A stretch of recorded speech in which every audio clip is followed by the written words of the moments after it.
Sikubingelele siphinde sikwamukele kwishow yethu eMakhaya TV. Abaningi sebayibiza ngekhala lendaba kodwa kumnandi ukuthi nami nginezindaba zami nawe nezindaba zakho.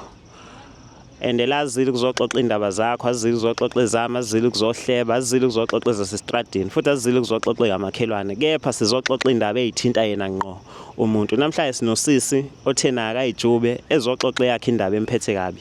Esingayazi thina esizoyizwa ngaye sisi. Sikubingelele siphinde sikwamukele eMakhaya TV. Ngiyabingelela nonke emakhaya, ngiyakubingelela nawe bhuti. Hayi siyaphila sithembe nawe uyaphila. Hayi ngiyaphila kakhulu.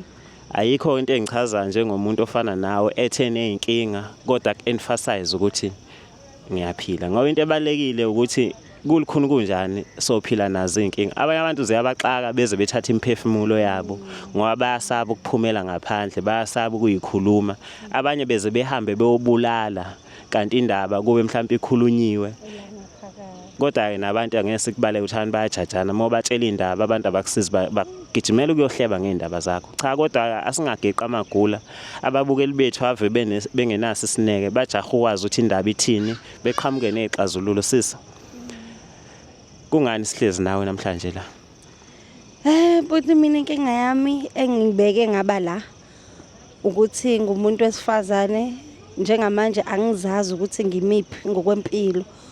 Noma ngisazoqhubeka ngiphile njoba kadusho noma angisezukuphila kungimi la.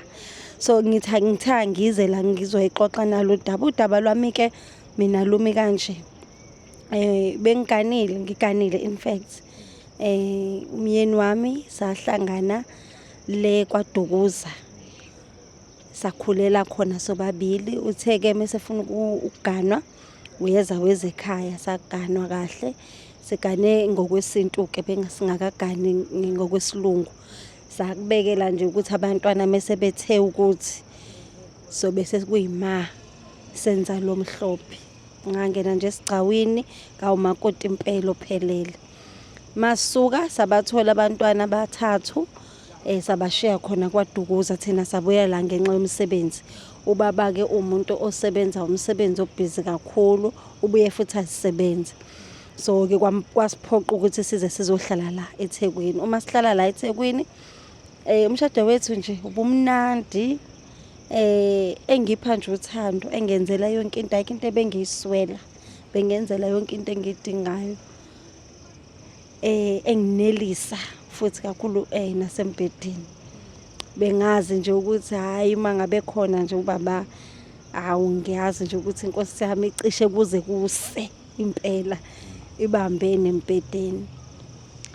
Kwaya ke ukuhlala kwethu la eThekwini angazi noma i-stress umsebenzi noma ngizothini ngoba uyabaza abantu bese sabavuleleke. Kwaya ke waqala kubaba manje sewumuntu lento ukuthi thina sithi mangabe siyijabulisa kuze kusemnyango yashintsha manje ayangabe saba kanjalo. Ubaba besheshe nje akhathale kuba ama-awana nje mhlawumbe amabili amathathu ubaba uselele. Hawu ulele impela uyahona nje umuntu. Ngisele ke mina ngisanaleyo mizwe ukuthi ngiyafisa phela siqhubeke ngoba lo muntu ungijwayezile futhi bengenela ngifuna nje ukuqamba amanga. Umuntu nje ngempela naye ovela athi hayi mama asilali namhlanje ngazi nami ukuthi ayiziyasha. Kodwa manje jikijika umuntu futhi usekuyena kuba ama-hour ambala uselele usekhathele. Yaqala ke manje lento uyangiphatha kabi akakhulumi futhi uyambona naye ukuthi nje umese kubhedile nje sechamile uyayilalela bhekele. Akabi nako ukuthi achaze ukuthi hayi mama kwenzakaleni. Ngeke ke futhi nami ke ngumuntu owasemakhaya indoda ayibuso. Ngeke ngiqale phansi ngimvuze umuntu eselele ngithi hayibo kahle anginelanga. Hayi yangidla lento bhuti lokho ngidla njalo kwasho ukuthi ke mina ngakwazi ukushayela umuntu oyashayela uyena ubaba wasekhaya khona iveni nje esinalo. So kodwa mina ngakakwazi ukushayela noma elishile angikwazi ukusebenzisa ngumuntu nje oyihambela ngamatekisi. Khona la igibeleni kwami ke amatekisi khona lo bhuti obevela wangihlupha ngifika nje. Wangihlupha ngifika nje eThekwini engibona ngifakile phela indandlatho ngoba noma sashada ngokwesintu ngangena esigcawini kodwa ke safaka iring esithembiso. uyangibona ngifakile iringi kodwa nje uyangihlupha.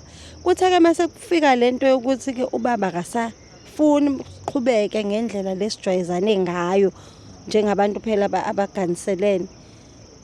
Ayi ngaqala nami kwafika imizwa yokuthi hey lo bhuti ake ngimnake.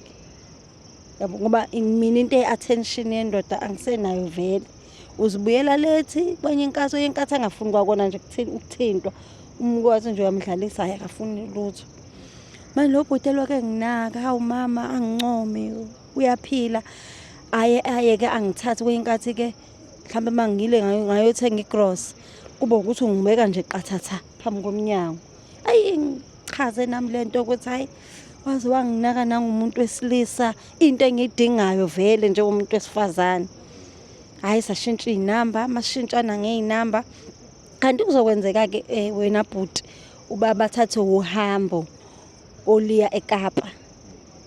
Akuthe mangabe ngizwe ukuthi uhamba uye eKapa nje ungishiya ngiyashikashikeka vele. Ngisemzweni nje nami umuntu wesifazane ukuthi ngabe phela uhamba ungishiya engijabulisile. Uthe ehambile-ke njalo futhi into yakho nabawu last minute nje wangishiya ngidumele kanti ngizothi ngiyena noMbhemu phela sengamnika inamba yami ngithi kuvele ngene SMS. Uma ngene SMS athi phuma ngila ngaphandle. Hayi methi angiphume ngengaphandle ngime ngithi hayibo ubaba ngiyalingwa nangu umuntu la. Hayi mengena ngingena eTexini le ahambe nami sihamba. Sayizele eThekwini nje sahlala phambi kolwandle khona emotweni. Ayi angifuni uqamba amanga. Kwaba ukuthintana nje angazi kwaphelelaphi. Ayi ngiyeza ukuthi cha uyabona-ke manje le yedlula lukakunela lokuya kukababa wasekhaya kwasekuqaleni ebengivele ngikujwayela. Hayi ubhuti wanginelisa. Kwaba ukuthi-ke manje-ke into yethu-ke isiqala kanjalo-ke nobhuti lo. Ajwayezeka angijwayeza ukuthi uyangibhukhela angibize sibhukhe. Hayi kube mnandi or ngelilanga khona lapha eTexini nje. Kuya ngokuthi sihlangane ngayikhathi izini noma nini. Khona lapha eTexini nje kuba into nje ku-1-2 uyabo. Angifuni ukuqamba amangena-ke bengadingi nokuthi kuze kusemnyango. Benginenela nje ngenele wona nje lowo mzuzwana loyo. Hayi kwaba ukuthi kusengijwayele ukuthi mina ngiyadla ngizivala umlomo noma ebuyile ubaba sisale sengimbuka nje sengasazweli nokuthi-ke yena uphelele emoyeni nje ngizibuyele ngivalile umlomo. Kwathi ngelinye ilanga-ke ngazile phela ukuthi uMbhemu futhi ulumthathile uhambo lolo hleze lumthatha umyeni wami-ke manje. Wayehambe ngohambo lomsebenzi eyeGoli. Ayi bese ngimtshena-ke ishande lami leli ngithi hey yazi ukuthi umyeni wami unohambo leGoli ngicabanga ukuthi kunolukuthi vele sasesinesikhathi-ke sesazana nje. Ngathi mina ngoba vele akekho ngicabanga ukuthi ungalala la mawuqeda ukushayisa. Hayi ingene-ke vele inkunzi malanga ngamtshela kodwa ngathi akangafiki neteksi yakhe ngoba phela abantu bazobona ukuthi khona umuntu ofikile. Hayi uzorequesta nje kuya-requesta kulezi insuku uzorequesta nje imshiye lapha imoto. Hayi ngempela requesta angene. Mengena hayi kube mnandi kube njeya-ke lapho-ke kwanqamula ngisho ukusa. Manqamula ukusa sazumeka nje mhlampe ey'ntatha ngabo-5 kanje. Uma sizumeka ngizwe nje endlini mhlampe ngikujombile ukusho ukuthi ngalezo insuku ngangikade ngilandile u-anti oyangilekelela. So wayekade engilekelela nje lezo insuku ngangenza i-spring cleaning. Hayi mangizwa nje mina ubuquzu ngoba ulala unendlu ngaphandle masuke khona u-anti. Ngithi hayi mina mhlawumbe u-anti yabo uyaqedelela imisebenzi yakhe. Ubonile vele ukuthi ngine-visitor la. Hayi nginganaki ngiqhubeke ngilala. Hayi uma kusekuseni ubaba ngiyalingwa nangumuntu uhleli phambi kombhede ubekile nje isitulo uhleli uyasigqolozela. Akalwi akathethi akasho lutho uyasibuka nje. Silele uvalo lwangishaya lapho. La ngishaya uvalo ngathi mangivusa uMbhemu lo wavuka uMbhemu wagqoka waphuma wahamba wamiyeka futhi wamiyeka nje waphuma wahamba. ngasala lapho-ke ngizimboze ngeshidi, angazi noma ngilandele lo ophumayo noma ngisale nalo ohleli nje ongibukayo ongakhulumi. Suka lapho akazazi asho lutho umyeni wami. Kuze mhlampe lento engiyikhuluma la uphelile unyaka siyenzekile ebhuti. Waqala nje isikhashana akangangilala nami walala phansi. Kodwa futhi kwaphela isikhathi, kwaphela izinyanga wabuyela, kwaphela izinyanga futhi wama futhi nokungifakela imali egross. Ngoba imali egross beyifaka kumina bese zenzela hayi wabuyela futhi waphila nje wa right ngifakele igrossa uyangazisa mehamba uyalala kodwa nje asithintani. Manje yangidla lento angizazi futhi noma njoba ngike ngasho masiqala ukuthi angizazi noma ngumuntu osazophila noma ngiyakunaka ukwesaba ukuthi lo muntu kahle kahle ungicabangelani yini ahlose ukuyenza. Kodwa futhi noma bekuthiwa khona into afuna ukuyenza sengaphela unyaka wonke pho engasakwenzi. Hayi ezinye indaba zindala kunami. Hayi ngiyafisa ukukhuluma kodwa ezinye indaba zindala kunami. Kodwa ke sozama. Sizwami usukhulume imibuzo yami miningi kodwa futhi ngithe angikuyeke ugonyula ukuqeda. Ukuchazela ukuthi ubusaba okumtshela ukuthi baba nakho ususheshe ukhathale. Kepha manje mhlambe ngiyibuzela ubungeke nomzwelo ubaba ucabanga ukuthi mhlambe ubaba ukhathele ngoba uyasho ukuthi uyasebenza ngapha uyayisebenza. Kodwa futhi uyaphinda uyacacisa ukuthi nawe imizwa ibixaka. Ngiyakuzwa wena bhuti wami ne. Inkinga yami mina phela ukuba kube kuyinto yosuku olulodwa. Mhlambe bengiyo understand. Lo muntu wajika esikhaleni akakwenzanga kakodwa ukuthi yena mebuye emsebenzini ubuye ekhathele. Manje ke sengiyazi ngasala ngizibuza ukuthi nje sekuthiwa uyakhathala usengakhathala every day. Zonke izinsuku nje wena ubuye ukhathele. Uyayibona into enjalo? Akangicabangeli futhi nami ukuthi hayibo.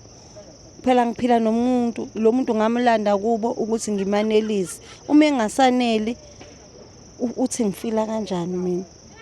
Into yasusa yonke ke lolu dweshu yiko kona lokho ukuthi kahle kahle akakwenzanga kanye. Nibanjiwe ubaba kalwanga unibukile nje. Usomatekisi emva kokuthi nibanjiwe niyaqhubeka noma navele nabanjwa nenza njani nomfolo omunye odrive taxi? Ngaba nalo uvalo.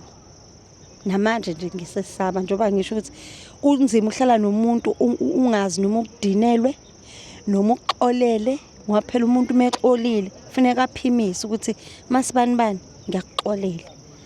So into enza ukuthi ungabanga lula ukuthi ngiqhubeke nalobhudi ngabona ukuthi ngizobe ngiyifake engcupheni kakhulu akulula ukuthi ngikhulume kwamele ukuba nje sivele siphethe khona lapho into yethu noma kube ebhlungu kona ngoba into mina ebingenelisa engijabulisa eqaleni kodwa njengamanje umendo wami wona engiubeke phambili. Mangathiwa ngelinye ilanga ubaba uyakhuluma ukuthi masibani uyenzelani into uyomtshelani ukuthi ingoba baba wasuhamba usheshe ukhathale? Wona ngomtshela kodwa noma sengibona ukuthi ngeke isezwakala nje owafanele izwakale kahle eqaleni.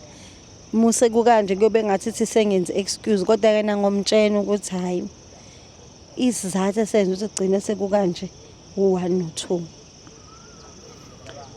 Ngiyakuzwa siswami. Into ekanje mawusho ukuthi ninesigcawu iye ibenzima. Idinga abantu abaningi mhlambe kodwa ubaba ngoba ethule nisengayisolva nobabili. Kodwa mhlambe mayiqhubeke singafika nasemndenini angazi futhi angikwazi ukugagula i-outcome ukuthi kuzokwenzakalani. Kodwa esikufisayo ukuthi wena njengoba usho ukuthi usuyasaba ukuthi ngoba ethule kazi uthule nani.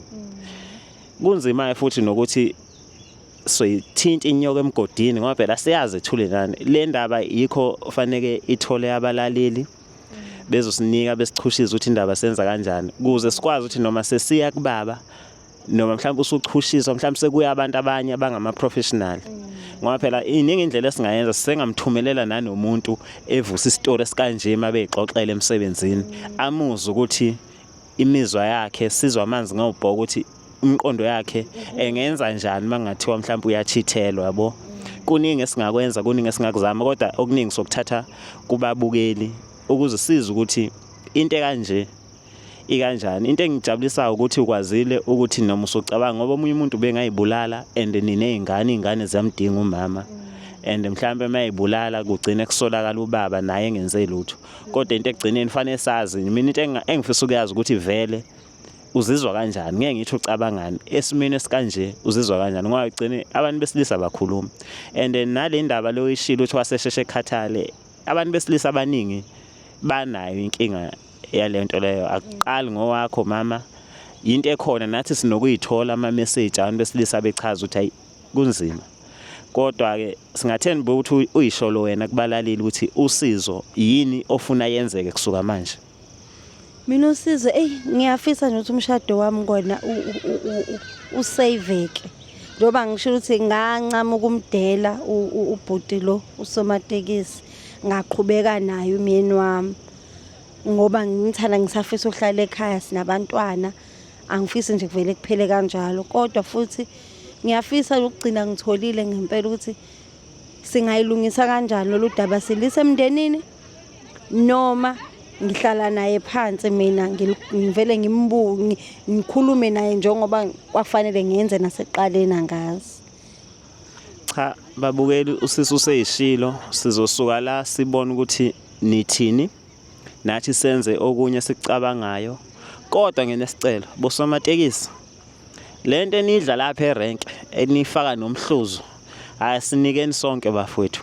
Ngathi okwenu okuhlukile akwazi ukuthi kungabhidlizeka imishado nina nibe uqanda thina ngapha kuyasibhedela, kodwa akanginawo amaningi engingakusho ukuthi namhlanje siyayivala le episode sithemba ukuthi usizo lizoba khona, so iqhubeka makufanele iqhubeke. Mhlawumbe nobaba ethi akanankinga ukuthi egonyuluka ukuthi uthule kangaka sekuphela unyaka nje ucabangani, mhlawumbe futhi egonyuluka ukuthi yini le ade simenza ukuthi ubaba ashaye imfishana asheshe akhathale. Okwanamhlanje asisho nje sithi sonibona ngokuzayo. Bye bye.